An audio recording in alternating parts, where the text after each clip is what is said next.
Very good evening to all of you. How are you? I hope you will fine. And मैंने आज विचार किया है कि आज इंग्लिश ग्रामर पे बात की जाए, क्योंकि यूपीएससी हो, चाहे स्टेट पीसीएस हो, चाहे ग्रुप डी, अदर कई एग्ज़ाम में सीजीएल हो, चाहे एसएससी सीजीएल हो, सब में लगभग इंग्लिश आती है। कभी एरर आते हैं, कभी कंप्रहेंशन आते हैं, डायरेक्ट इनडायरेक्ट एक्टिव पैसिव ये भी आते हैं। और वोकैबुलरी पर भी हम बात करेंगे, ग्लोसरी पर अच्छी पकड़ करवाएंगे आपकी। तो आज हम विचार करते हैं, और आज हमने इंग्लिश का ही चैप्टर इशू किया है। तो पहला इंग्लिश का चैप्टर, आज का जो मेरा सेंटेंस टॉपिक रहेगा, सेंटेंस।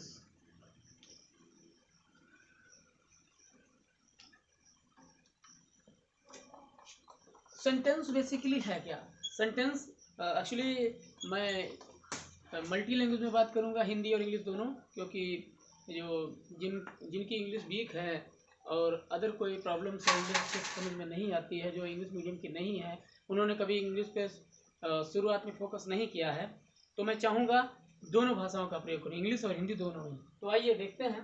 तो आज का सेंटेंस टॉपिक है, और सेंटेंस को हिंदी में कहते हैं वाक्य। तो वाक्य होता क्या है? शब्दों का ऐसा समूह जो एक पूर्ण भाव प्रकट करे, जिसे हम वाक्य कहते हैं। इंग्लिश में a group of words that which makes a complete sense is called sentence. आइए देखते हैं, डेफिनेशन डाल रहे हैं आज इसकी।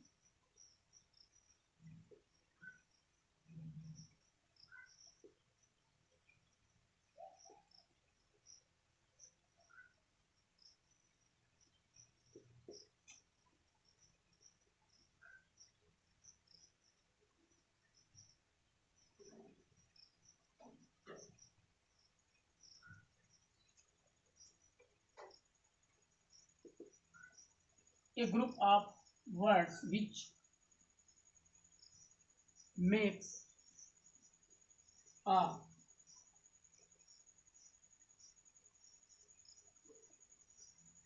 complete and clear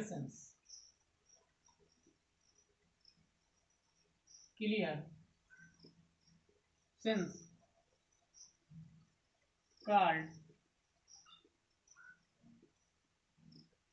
sentence. तो हम देखते हैं कि शब्दों का ऐसा समूह जो पूर्ण भाव प्रकट करे, सेंटेंस कहलाता है। तो हम देखते हैं, जैसे हमने कहीं डॉग लिख रखा है, कहीं दिस लिख रखा है, कहीं इज लिख रखा है, ठीक है। तो ये कोई बात नहीं हो, ये सिर्फ वर्ड हैं, ठीक है ना, ये सिर्फ वर्ड हैं, इनका कोई सार्थक अर्थ नहीं है। सार्थक अर्थ तब होगा, this is a dog, that is a cat, she is a good girl। जब हम शब्दों में इसको इस प्रकार से कहना चाहिए कि पिरोएंगे, डालेंगे, तो इनका एक अर्थ निकलेगा, ठीक। I went to Delhi, I went to Delhi, ठीक है। Never tells lie, always speaks the truth। तो आई होप चीज समझ में आ रही होगी। तो जब हम स्ट्रक्चर करेंगे, इसको इस प्रकार से इसकी संरचना करेंगे, तो इसके पूर्ण भाव निकलेंगे। आई होप चीज समझ में आ रही होगी। तो ये तो रही सेंटेंस का एक एग्जाम्पल है, इनके उदाहरण। और आइए देखते हैं, संरचना के आधार पर सेंटेंस 3 प्रकार के होते हैं, व्यवहार के आधार पर सेंटेंस करीब 5 प्रकार के होते हैं। तो संरचना के आधार पर सेंटेंसों की बात की जाए तो आपका सिंपल है, ठीक है, कंपाउंड है और कॉम्प्लेक्स है, वो हम बाद में देखेंगे। आज हम व्यवहार वाले देखते हैं, किस प्रकार से सेंटेंस व्यवहार में किस प्रकार हैं। तो हम यहाँ देखते हैं kinds of sentences.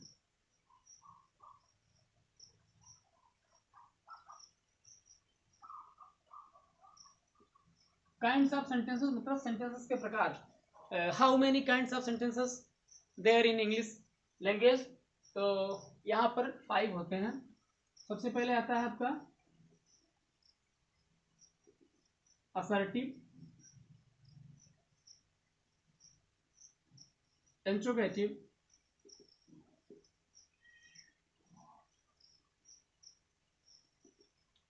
Imperative,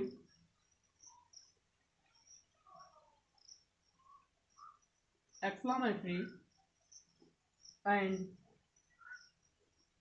optative. ये सब सेंटेंस लिखा है, आइजन बना दिया क्योंकि जगह यहाँ पर कम है।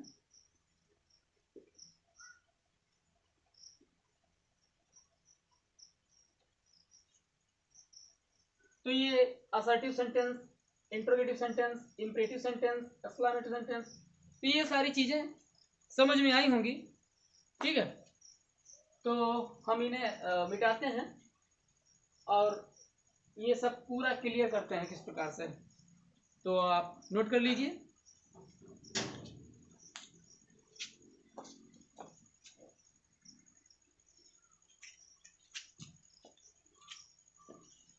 Welcome back again BS innovative GS centre. और मैं इसका नाम भी बदलना चाहता हूँ, अगर कोई सजेशन हो तो आप कमेंट में करें कि इस चैनल का थोड़ा छोटा और थोड़ा अलग सा नाम रखना चाहता हूँ। ठीक है, तो आइए हम देखते हैं सेंटेंस के प्रकार, kinds of sentences, kinds of sentence बिल्कुल बेसिक में बताएंगे। अगर आपने सेंटेंस नहीं भी पढ़े हैं, थोड़ी बहुत इंग्लिश जानते हैं, तो भी आपको अच्छे से समझ में आएगा। तो सबसे पहले हम लिखते हैं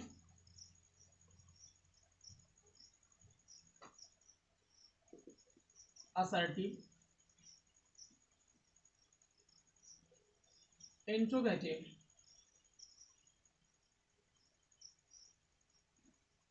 इम्परेटिव,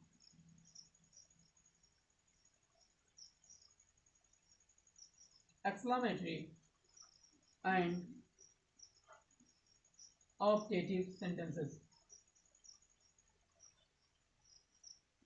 आइजन बना दिए ताकि 1, 2, 3, 4 and 5।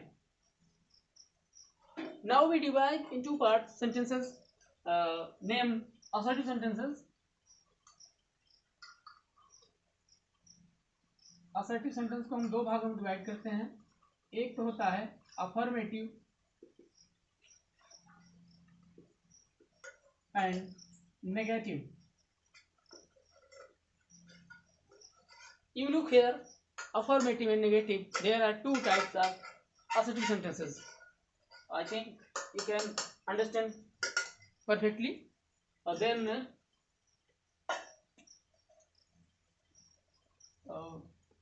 सोच रहे होंगे कि अफर्मेटिव क्या है, नेगेटिव क्या है। तो अफर्मेटिव नेगेटिव को और क्लियर करते हैं। अफर्मेटिव को अगर मैंने कहा था कि मल्टी लैंग्वेज यूज करूंगा, तो अफर्मेटिव हम कहते हैं स्वीकारात्मक वाक्य। स्वीकारात्मक वाक्य जैसे कोई कहे कि आई वेंट टू आगरा, स्वीकार करो, आई वेंट टू आगरा। ठीक है। She is a good dancer, she is a good dancer, and you are very clever। why भी कर सकते हैं। ठीक है, ये एग्जाम्पल्स हैं। कोई भी बात है, मैं जाऊंगा, मैं खाऊंगा, मैं वहां गया, मैंने ये किया, बच्चे खेल रहे हैं, कुछ बच्चे दूध पी रहे हैं, तो these are sentences only affirmative sentences. I think चीज समझ में आ रही होगी। और उसके बाद नेगेटिव का मतलब है जहां पर नेवर का यूज हो, जहां पर नो आए, जहां पर नॉट आए। इसका मतलब हुआ जहां पर मना करने की बात हो।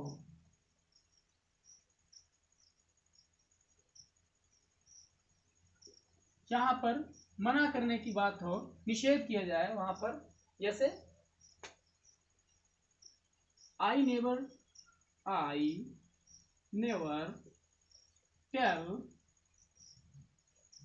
टेल ए लाई। चीज समझ में आ रही होगी, I never tell a lie.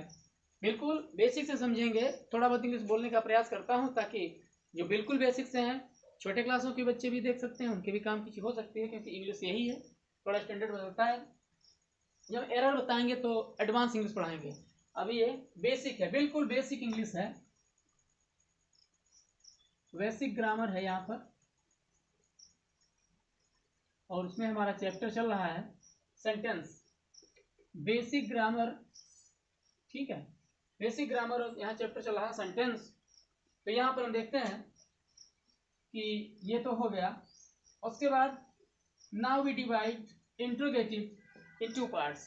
We can divide interrogative two parts, modal auxiliary और हेल्पिंग वर्ब्स एंड अदर की बात की जाए तो मैं लिखता हूं, नाउ आई मेंशन हियर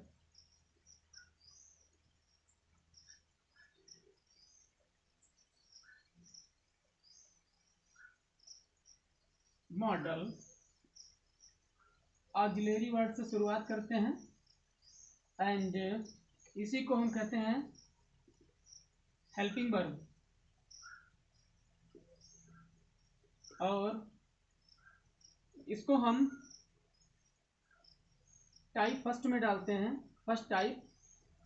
और इस प्रकार के प्रश्नों का उत्तर, इंट्रोगेटिव बेसिकली है क्या? देखिए, इंट्रोगेटिव मतलब प्रश्न पूछने, कोई भी सेंटेंस है जिसको पढ़ने से लगे कि हाँ कुछ प्रश्न पूछा जा रहा है, कुछ क्यूरी है, इंक्वायरी पुटअप की जा रही है, तो आप समझ सकते हैं ये इंट्रोगेटिव है, प्रश्नवाचक, और मैं तो कहता हूँ प्रश्न पूछक कह सकते हैं, क्योंकि हमको चीज समझ में आनी चाहिए।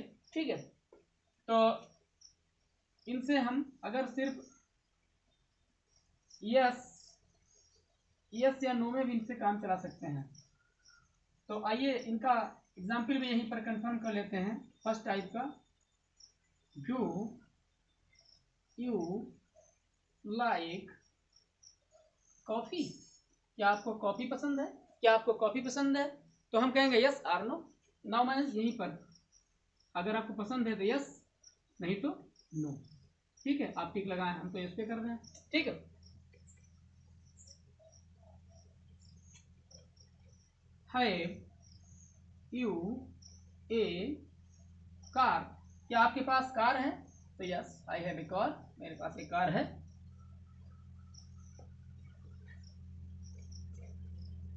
Will you go to there tomorrow? क्या तुम कल वहां जाओगे? Will you go to there tomorrow, TOMRRO tomorrow. ठीक है ना? तो इस तरीके से हम देखते हैं, और उसके बाद हम देखते हैं मॉडल ऑक्सिलरी वर्ब। अब प्रॉब्लम यहाँ पर क्रिएट होती है कि हेल्पिंग वर्ब है क्या, तो हम देखते हैं, यहीं पर नोट करते हैं हेल्पिंग वर्ब क्या है।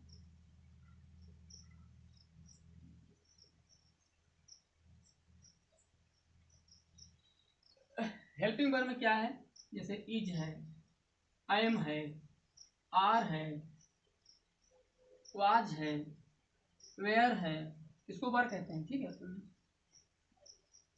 हैव है, हैज है, हाइड है, विल है, शैल है, और कुछ छूटा हो तो वो भी है, यानी ETC।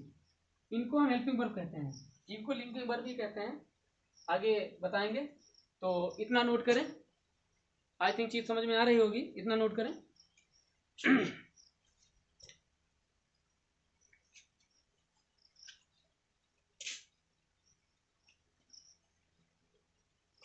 इंपरेटिव मतलब होता है आज्ञा सूचक, आज्ञा सूचक।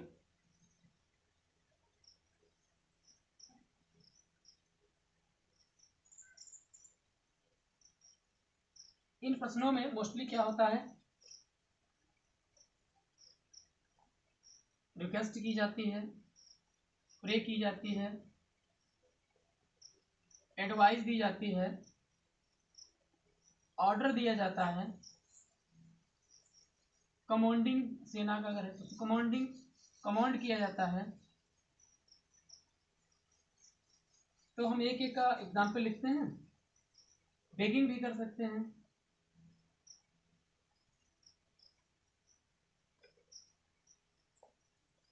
जैसे कोई गरीब है, ठीक है, कोई बेगर मिल गया, आप कहीं रास्ते में जा रहे हैं, आपको कोई बेगर मिल गया, उसने कहा कुछ दे दीजिए खाने पीने के लिए, ठीक है ना, तो वो कहेगा प्लीज, अगर इंग्लिश में बोलेगा please give me some coins, ठीक है, सम चेंज रुपीज, ठीक है। देखिए बेगर जब कहेगा तो प्लीज, कृपया, है ना, तो हम अगर बेगर की बात करें तो रिक्वेस्ट करेगा, क्या करेगा, रिक्वेस्ट करेगा और कहेगा please give me something to eat, कहेगा कि कृपया मुझे कुछ खाने के लिए, प्लीज कुछ खाने के लिए मुझे दे दीजिए। ये तो प्लीज रिक्वेस्ट की बात हो गई। फिर ऑर्डर की अगर बात करी जाए, ऑर्डर में क्या होगा, जैसे जो बड़े हैं वो ऑर्डर देते हैं, सेना में कमांडर हैं वो ऑर्डर देते हैं, जैसे go ahead, stand up, sit down, go there, shut the window.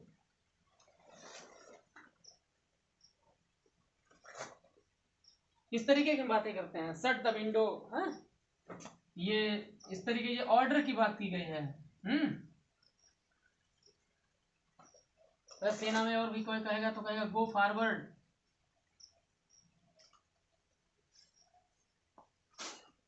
ठीक है, ये चीजें आती हैं, तो इसे नोट करें। आई होप चीज समझ में आ रही होगी। वो बिल्कुल बेसिक बता रहा हूँ, कोई बनावटीपन नहीं है, बिल्कुल बेसिक बता रहा हूँ, ताकि जिसने नहीं भी इंग्लिश पढ़ी है कभी उसके भी समझ में आ जाए। एडवाइस का एक एग्जाम रह गया, chewing tobacco is injurious to health. Doctor साहब के पास आप गए और आपने कहा प्रॉब्लम चल रही है, मेरा मुंह छिल गया है, ठीक है, तो डॉक्टर साहब ने कहा कि क्या आप गुटखा खाते हैं, तंबाकू चबाते हैं, हाँ हाँ, तो उसने आपको एडवाइस दी, chewing tobacco is injurious to health. उसने कहा कि तंबाकू चबाना स्वास्थ्य के लिए हानिकारक है, अगर आप तंबाकू खाएंगे तो इट में बी चांसेस ऑफ कैंसर, अब कैंसर बन सकता है आपके मुंह में। उसने सलाह दे दी, ठीक है, उसने आपको एडवाइस दे दी कि आप ऐसा मत करें, पर आप करते हैं तो अलग बात है। तो ये सलाह वाली बातें हो गई। डॉक्टर साहब ने कहा कि आप तला भुना मत खाइए, ठीक है, पंक्चुअल टाइम पे, ठीक टाइम पे दवा को ले लीजिए, और ये चीजें मना है, आप मेरी सलाह के अनुसार काम करेंगे ठीक हो जाएंगे, आपको सलाह दी जाती है, ठीक है। आपका मित्र भी आपको सलाह दे सकता है, वो कहेगा लेट्स गो देयर, आओ वहां चले, लेट्स स्विमिंग या लेट्स डांस, क्या कहेगा, कहेगा लेट्स डांस, आओ नाचें, ठीक है। प्रपोज भी यहां पर कर दिया है, एक नया शब्द मुझे याद नहीं रहा, प्रपोज्ड, प्रपोज मतलब प्रस्ताव, उसने प्रस्ताव दिया, आपने मान लिया, ठीक है, नहीं मान लिया, कोई जबरदस्ती नहीं है, तो इसे नोट करें।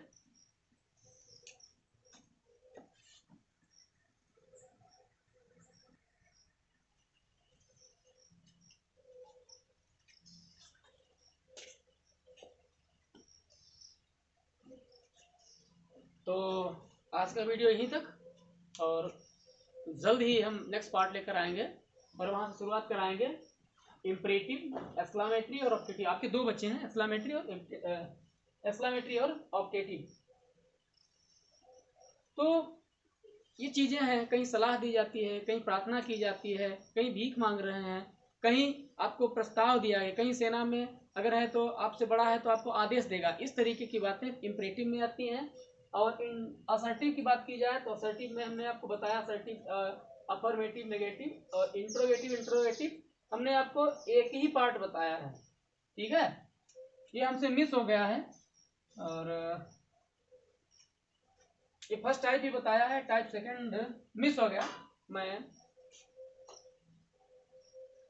अभी देखता हूँ, ठीक है। और टाइप फर्स्ट बाय मिस्टेक एक पार्ट रह गया, उसे हम जल्द ही लेकर आएंगे। नमस्कार।